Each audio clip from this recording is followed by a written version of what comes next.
Hi అండి, welcome back to my channel. ఈరోజు పచ్చిమిరపకాయల పప్పు చేస్తున్నానండి. చూసేయండి. కందిబ్యాళ్ళు కడిగి పెట్టుకోవాలండి. తర్వాత పచ్చిమిర్చి, టమాటో కూడా కడిగి నీట్గా పెట్టుకోవాలి. వాటిని కట్ చేసి వేసుకోవాలి. చింతపండు కూడా వేసేసుకోవాలండి. కొన్ని మెంతులు వేసుకోవాలి, కొంచెం ఆనియన్ వేసుకోవాలి, ఆయిల్ వేసుకోవాలండి, పసుపు వేసుకోవాలి.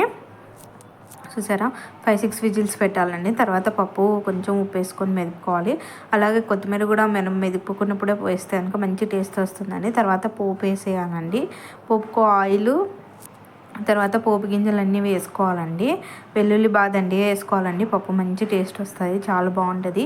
ఈరోజు వచ్చేసి నేను సంగటి చేసి ఈ పప్పు చేశానండి. పలసంగా అంటే గట్టిదే, కొంచెం వాటర్ వేసి కొంచెం పక్కన సపరేట్గా చేసుకున్నాము.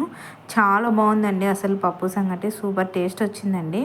చాలా బాగుందండి. చూడండి, పప్పు కూడా ఈ పోపు అంతా వెనిగిపోయింది. పప్పు కూడా చూసారా, వేసేసాను. Thank you so much for watching. Please like, share and subscribe to my channel.